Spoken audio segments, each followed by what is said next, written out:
बिस्मिल्लाहिर्रहमानिर्रहीम। हज़रत अनस रज़ियल्लाहु तआला अन्हु से रिवायत है कि हमने एक दफ़ा नबी करीम सल्लल्लाहु अलैहि वसल्लम को देखा कि आप वसल्लम मुस्कुरा रहे हैं। तो हज़रत उमर रज़ियल्लाहु अन्हु ने पूछा, या रसूलल्लाह सल्लल्लाहु अलैहि वसल्लम, कौन सी चीज़ मुस्कुराहट का सबब हुई?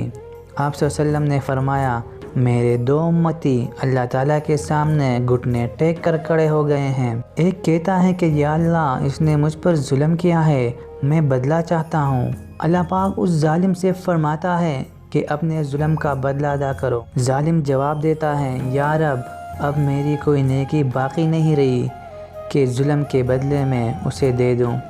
तो वो मज़लूम कहता है कि ऐ अल्लाह, मेरे गुनाहों का बोझ इस पर लाद दे।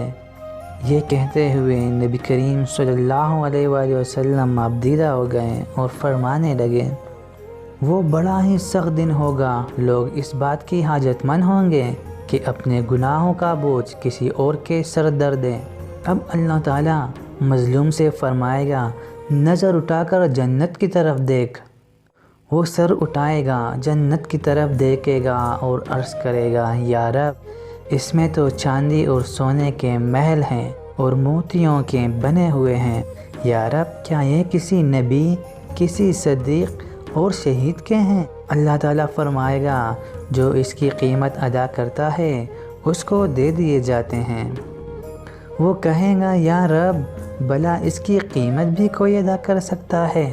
अल्लाह ताला फरमाएगा, तो इसकी कीमत अदा कर सकता है। अब वो अर्ज़ करेगा, या रब, किस तरह? अल्लाह जल शान इरशाद फरमाएगा, इस तरह के तू अपने भाई को माफ़ कर दे।